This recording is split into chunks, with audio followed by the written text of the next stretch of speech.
patriotism, faith, national unity, education, fiscal responsibility, civility, the values that define America. Fascinating stories and talks from America-loving patriots dedicated to preserving freedom, opportunity, and justice. Welcome to the Friends and Fellow Citizens podcast.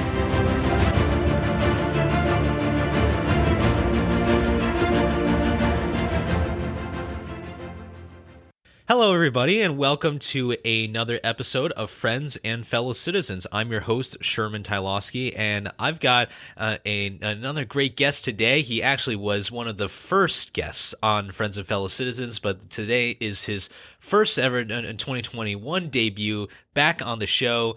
I'm so happy to welcome back Christian Piñeiro to discuss a bit more about transportation, but more specifically, discussing what transportation is like during the pandemic. Obviously, a very, very hot topic now. We've had some actions that have been passed by the Biden administration already in the first couple weeks or so of the new White House administration. So a lot of things are happening right now, and let's try to get to the bottom of this and try to get a bit of a bird's eye view of what public transit is like, because I know that everyone has tons of different experiences, and we want to be able to condense some of that information here in today's episode. So, Christian, welcome back to Friends and Fellow Citizens.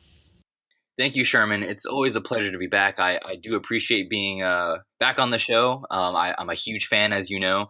And, you know, what better time, I suppose, to talk about this really important issue.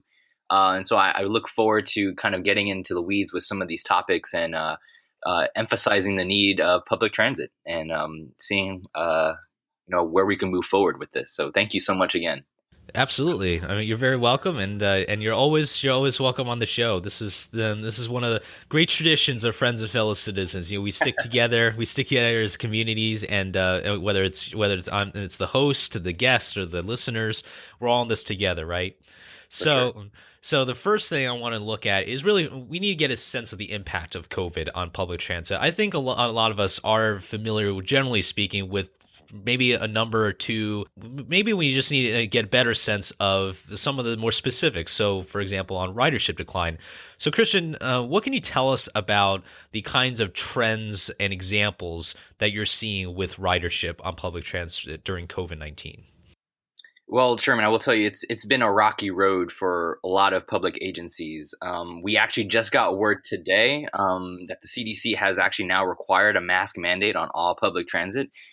Which is a first. You know, we never really had a federal direction before. And so having this mandate that be released today is a huge stepping stone in the right direction.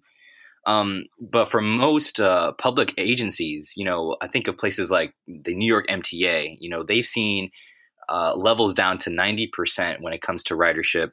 And, you know, it's such a crucial part. When we think of the New York City metro area, you know, there's millions and millions of riders who use the subway each day, and with a pandemic now, it's tough to socially distance and use those mechanisms to stay safe. Transit agencies are really in a dire need for funding. They're in a dire need for gaining that traction back, and it's a lifeline for the city. And New York is a prime example for that. Other places, WMATA, which is the Washington Metro Area Transit Authority here in the DC area. They've seen their stats reduced to 1/10 of normal ridership. And San Francisco is another one, 97% decline. So we've seen all these transit agencies across the country basically be pummeled from what was originally historic 2019 numbers. You know, there was a lot of trend moving forward that these public transit agencies would see an increase in the new decade. But of course, when the virus came out in March of 2020 hitting our country, we've only seen that become more of a concern. So, you know, it's crazy because transit is so crucial. And it's one of those things people don't really think about when they think of transportation, because we are a very auto-centric focused country. But there's millions and millions of riders across many metropolitan areas and rural countries or areas as well. That, you know, from that perspective, we have to make sure that these agencies are being properly funded to move forward to beat this pandemic.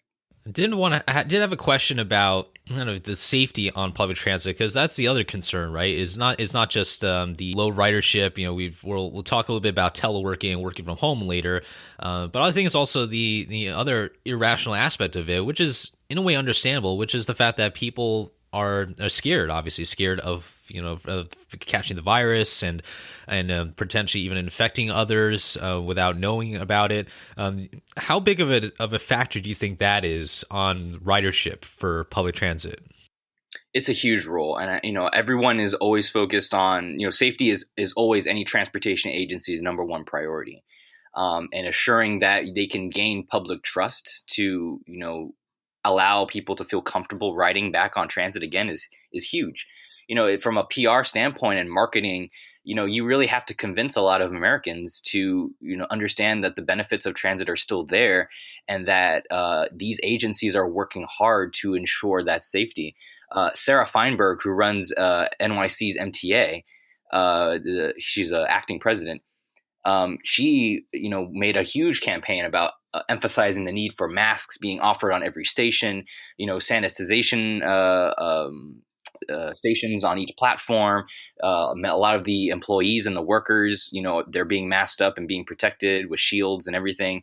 These are frontline workers that we're talking about. It expands more than just the system. It's the employees who actually make the system run efficiently every single day, and it's assuring both the public safety for riders, but also the safety of the workforce. And I think we'll touch more about that on workforce issues later. But it's essential. I think a lot of transit agencies are really trying to find a way to weave a good balance between assuring that people are safe, but also maintaining the funding structures to move forward. And a lot of that has to do with gaining that public trust. And so I think MTA in New York is a great platform for emphasizing some of those areas. But I think a larger conversation needs to be put for those rural communities, those regional kind of metropolitan area transit hubs, especially in areas in the Midwest. And some of these rural communities out west towards the really isolation, and where there's transit more transit dependency because there's less of it. And so we have to make sure we shift that focus too, and making sure that everyone across the country has those equal safety precautions, both on the workforce side and as a rider. Absolutely. And before we get to the next part, which is about workforce issues, I did want to bring up about maybe just one personal experience I've had, which is, and I've ridden the metro a couple times here in DC, and I also think about the people who are considered essential workers, or at least people who have to physically be on site to work. And so when you kind of add on that aspect, as well as protecting the workforce, right, ensuring that you still have service for those who are perhaps in more underrepresented communities, or communities where perhaps the socioeconomic environment is not as robust as others. There's a lot of compound effects. I think is a really good point to make. But I want to now go on to workforce issues. So, Christian, what can you tell us about some of these workforce issues, and I guess maybe also the issues with equity on the public transit during the pandemic?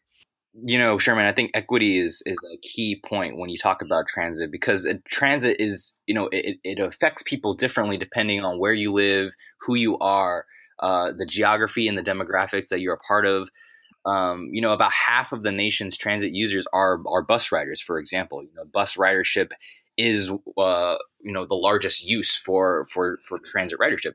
And when you think about the demographics and the socioeconomics of groups of people, you're going to have the most poor, underprivileged American citizens are going to be bus riders. They take a large advantage of that mode. When you think of transit, you think of airlines, you think of ships or any other high class quote unquote mode. Bus ridership is one of the most dependent areas because they travel on the arterial systems of inner cities. And so it's a crucial focus, especially for those who work, who have to work from their offices. They don't have the option to work from home as other people who have these other jobs. And so we have to make sure that those options are allowed for us. It's funny. I was actually looking at a study from Transit Center, which is a big nonprofit that focuses on transit issues, and they found that during COVID-19, accounts for 36% of the total transit commuters in the United States. That's kind of mind-boggling when you think about it. It's a little shorter than almost 40% of the entire United States workforce relies on transit. So it's crazy when you put those into numbers into perspective. It really goes to show the abundance that an equity conversation means for the transit community here in Maryland, where I'm at, and it's a big conversation here under Larry Hogan's administration. There is a big proposal in September of 2020 to slash the MTA bus service in Baltimore, and after several, there's a lot of pushback from the community. A lot of workforce employees were really against it because they know the importance of the bus system in the city. And they actually were able to reverse that decision. And so the Hogan administration was able to move away from the bus cuts, and they actually pushed that towards the commuter train system, which saw not as much of a stark contrast to ridership. And of course, that begs a lot of questions on, you're kind of pushing preference and then shifting some of the more complicated situations to other modes of transportation when you think of commuter rail versus public transit. But it goes to show that, at least in that perspective, the Maryland DOT really took a chance to say that, equity is a huge issue for us, and we have to make sure that those who are, using the bus system the most are those who are hurt in the community the most. And so making those priorities and policy changes to benefit those communities is a huge success for a lot of these agencies. There's a couple of notable trends that I've realized about public transit during this time. Number one is that service has been cut. I mean, you're seeing, even on the weekends, for example, seeing trains or buses running every 15, 20 minutes or even longer. On the other hand, traffic commute time is a lot shorter because there are fewer cars on the road, perhaps, in different cities. Might be a little bit different now that we're several months in, but certainly during the lockdown, at least the first lockdown and some other restrictions that have been placed in other parts of the country, the traffic can be really dropped significantly, and it felt like there was just almost zero traffic, even so-called rush hour time. Is there any significance between these two different trends in terms of how they've impacted the transit world as we kind of move forward through this pandemic and throughout these really strange times? Oh no, it's definitely it's a complicated situation. I think you hit it on the head. Because there's less cars and mobility on the road because of the pandemic, people are staying home. At the same time, those who do need to use those services, they may see an increase of availability because of there's less traffic on the roads. But at the same time, a lot of these public agencies gave a lot of people the benefit of the doubt by reducing fares. Some agencies, even gave, free ridership to essential workers. And so when you already have a limited capacity of ridership, but then you're offering these much needed incentives for these essential workers, there really is no cash flow going through these agencies. And so they are basically reliant on, grants that they've received in the past, money kind of in their discretionary funds where they can use for these emergency, circumstances. But, we all know that money is limited. And so at the same time, while, there may be an increase in flow in terms of easing the ability to ride on the street more because there's less traffic, from a funding perspective, it's still a super difficult situation. And, we've seen a growth of this aspect of reclaiming space. A lot of cities are prioritizing the lack of road usage and giving it back to communities that need it the most, whether it's through complete street policies, which is a big topic that many cities are working at to do a lot of streetscape programs, which whether that's expanding outdoor seating for restaurants, creating these plazas for individuals who live in the community but just don't have that area to either walk around or just have a place to be in. So there are positives when you think about empty streets with low traffic. You can prioritize those to families and communities that reside in the city who could use that for walking space and socially distant, actions. But the really hard hit piece is making sure that these transit agencies stay afloat. And to me, in my opinion, I think that's a larger perspective to really take into consideration as we move forward. Sure. And anyone who knows me knows that there are a bunch of streets in San Francisco and London and DC or wherever where I'd be like, you know what? I don't think any cars should be on this road here because it is too darn narrow. It'd be a lot better if we had, as you were saying, like a plaza or something, just have a bit more outdoor space, pedestrian access, because sometimes I just feel like there's these little enclosed spaces that I apparently are called roads, but it's hardly a road. It honestly looks like a large sidewalk to me. And somehow in 21st century, there's still cars going down. So maybe there is perhaps more reconsideration of space, as you were pointing to. Now let's talk about money. And now we have touched upon a little bit about the transit funding, about how there's such low ridership and everything. What's the landscape like now with public transit funding amidst, COVID, but also amidst the other priorities that all the cities all across the country are trying to cope with?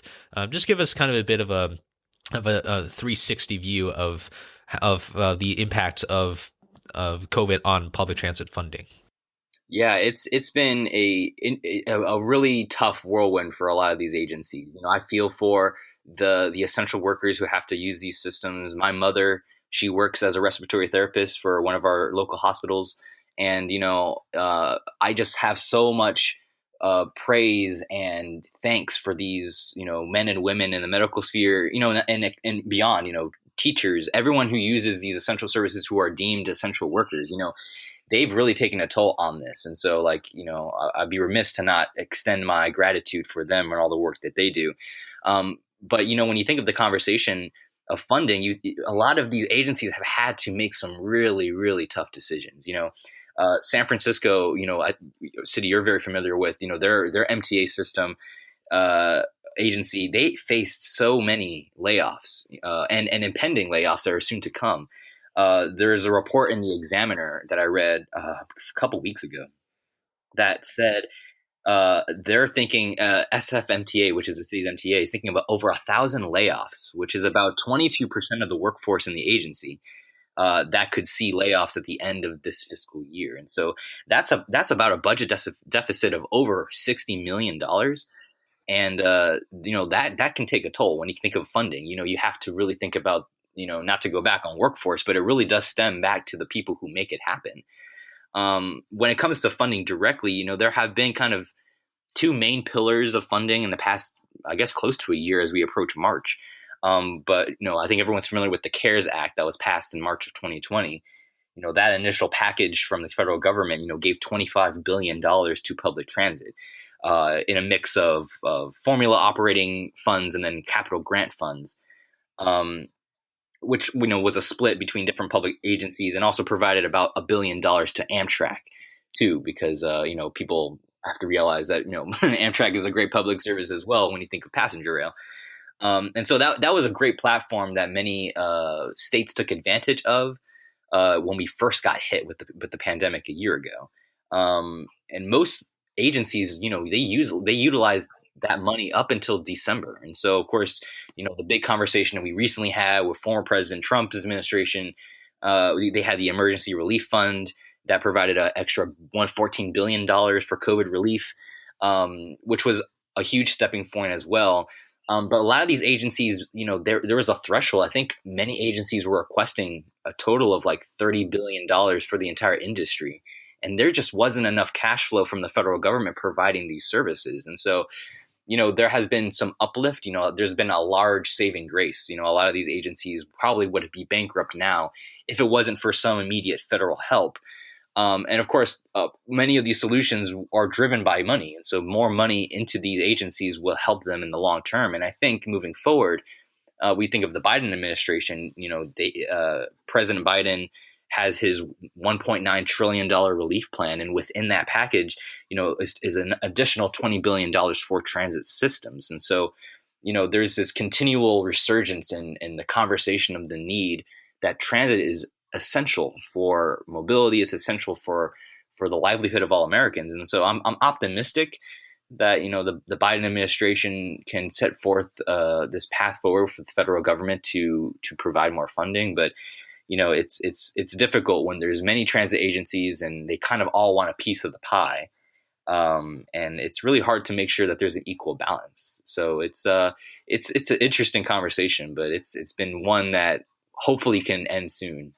What do you think are the cons of some of this COVID relief? Obviously, it means that we're trying our best to ensure that transit agencies can stay afloat, right? Because we need a safety net to be able to get these transit agencies back on their feet. But some people have expressed opposition towards it. I think part of it perhaps could be a lobbying thing, where some people believe that certain cities are going to get a bigger chunk of the pie than others.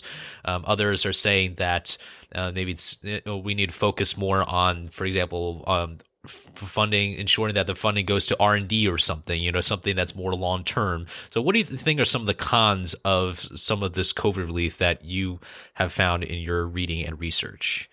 I think you hit it on the head, Sherman, about this kind of there's no consistency when it comes to funding some cities getting more or encouraging that they want more because they are in dire need.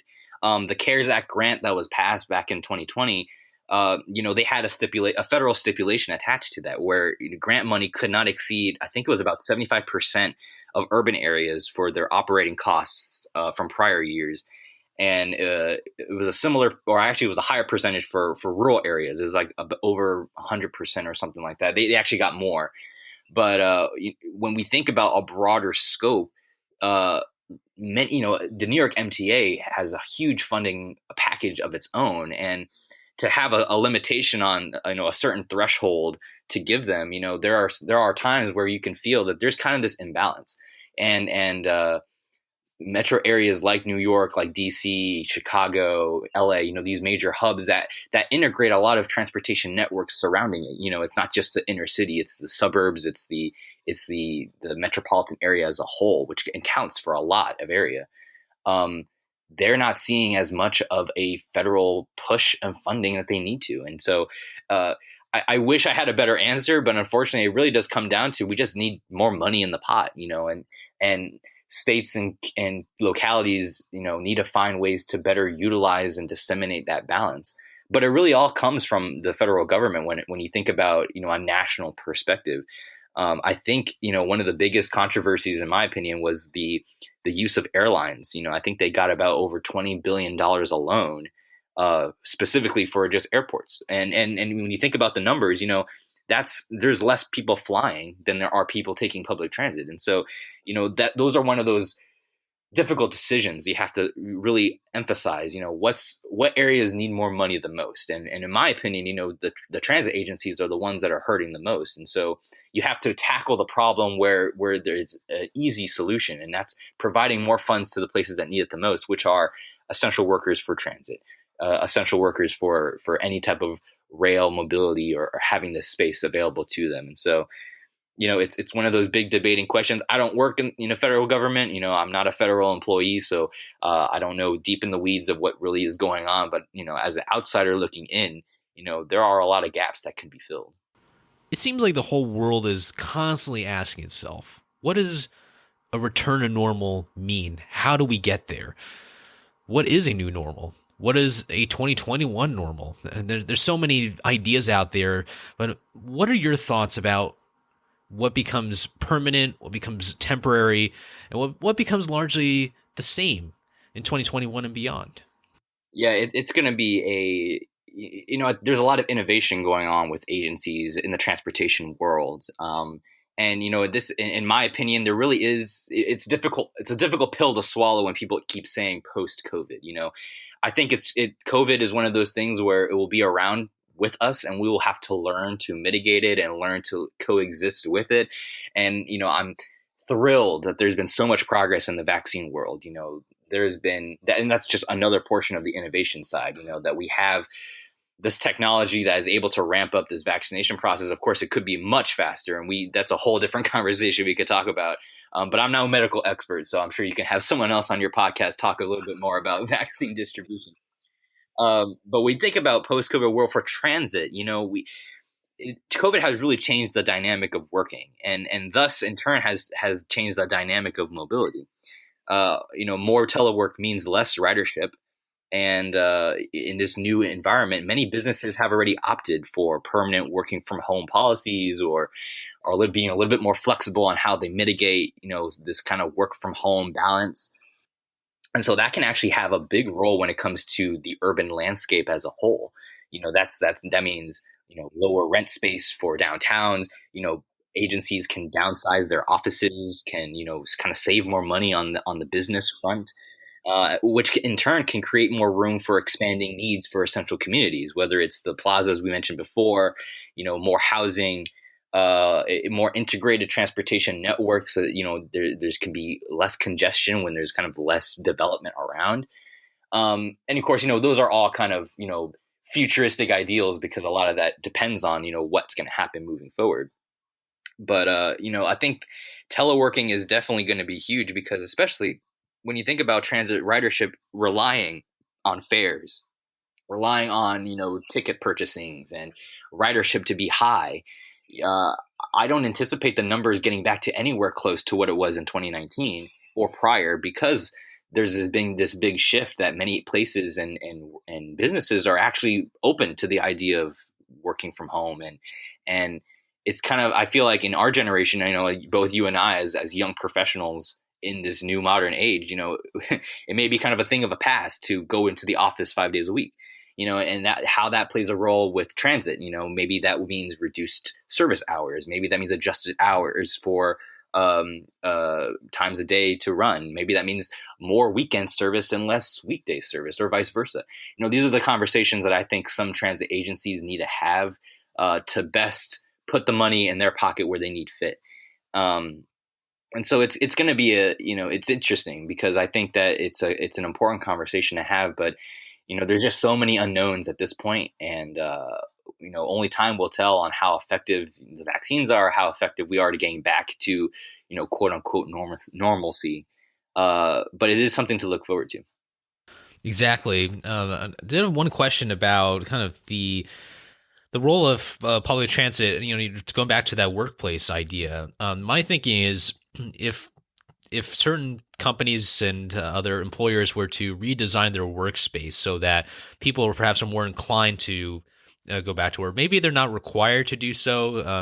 I've seen some new designs of different offices and all that, so it kind of has a more welcoming space, right? But do you think that public transit has to reconsider how it can bridge people between their homes and their workspaces, because that seems like a bit of a top priority, isn't it? Right? Is if you offered incentives, whether it's through fares or with the riding experience, or even about expansion. I mean, I know that many agencies are trying to just stay afloat, but the expansions, certain expansions, I think still have to go on. Like the Silver Line is an example in the Washington area. Do you think that there's a role for transit agencies to be part of that conversation, speaking to stakeholders and local government, state government, even federal government, on how transit can work hand in hand with local communities, so that we have a more vibrant and more robust transit network here in the United States? Oh, definitely. I think the saying that it takes a village is probably imperative when it comes to transit cooperation. I'm a staunch supporter of public-private partnerships, of community action, of cooperation and collaboration. I think in the transportation field, one of the things I love about it is that it's so integrative, and transportation is really essential to any aspect of life when it comes to education, when it comes to health, as we know. Definitely more now than ever. When we think about economy and building jobs and creating jobs, when transportation is essential and a vital part in that, and should be a forefront conversation in any decision that involves community action. And so I think there's a big push towards that, as you mentioned. A lot of transportation agencies are moving towards this idea of working towards having a more broader scope when it comes to equity, as we mentioned, uh, filling in those gaps where there's maybe there's a transit line that should be moved somewhere else into a more high risk community neighborhood that relies on it more. And a lot of, I think there needs to be a better cooperation with planners and policymakers too. This is of course no attack on the engineers of the world, but when you think of it from a policy perspective, engineers are typically focused on building things. They like to build stuff. that's what they're that's what they go to school to do. And sometimes when you build, you don't necessarily think about where you're building, who you're affecting, because it's a lot about profit at the end of the day. And so there really needs to be this mental shift when in a transportation world to kind of combine policymaking for equitable, sustainable, resilient transportation, while also combine that with essential infrastructure that can complement those two. I don't see those two as mutually exclusive. I think they can work in tandem. And in future conversations, because I think transportation will always be an essential part, whether we are move however far past we move along in COVID. But having those conversations across disciplines is something I think is really could be a cornerstone and a breakthrough for us.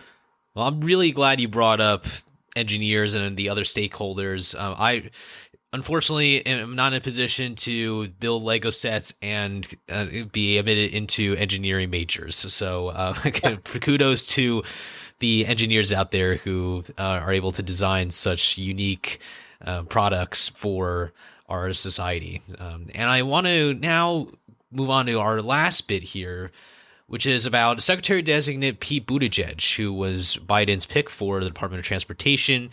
I heard a little bit of his hearing in front of the Senate Commerce Committee not too long ago.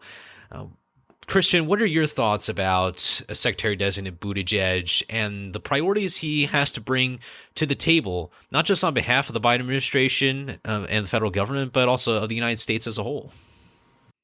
No doubt. And I think, as a disclaimer, these are all my thoughts and opinions. I work for an agency, an organization that does a lot of work with public transit. And so want to make it clear that, these are my views when it comes to the Biden administration. There's a very complex situation, but in terms of what my thoughts are, I think there is a positive step forward. There were some high points in the Trump administration when it came to certain infrastructure projects. I think investing in rural communities was an important thing that was laid to ground then.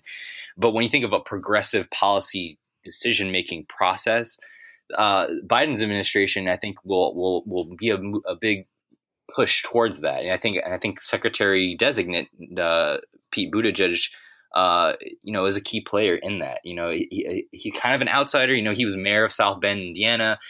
It's a city a little bit over 100,000 individuals. And so when you compare that to running an agency of over 55,000 employees spanning across, headquarters and other offices across the nation, there is a little bit of a learning curve for that. And I would say that Buttigieg has the political acumen, which I think is essential. He's really good on TV. He can really speak his mind on some of the critical issues that DOT can be a part of. But I was there. I listened into his nomination hearing live on the computer, and a lot of the areas that he spoke about. What was it? Equity, safety, climate change. These are the big pushes that the Biden administration sets forth that I think that DOT can implement into policy moving forward. He had a lot of success in South Bend.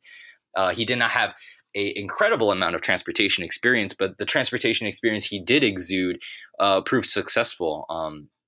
If you're not aware, he did implement the Smart Streets program or initiative in South Bend, which was kind of this multimodal transportation project that really transformed some of the streets in downtown, allowed some more space for bicycle, pedestrian, active transportation mobility, which I think from an equity standpoint is super important.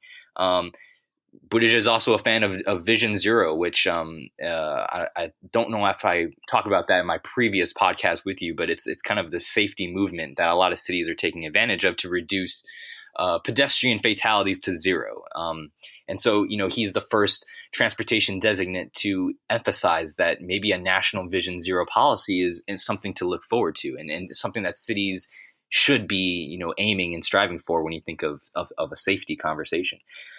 So between a greater focus on equity and inclusion, there's some, moving past some of the historically intrusive infrastructure projects we've seen, like, massive highways that kind of plow through communities. We have to make sure that these are policy changes that can be reversed.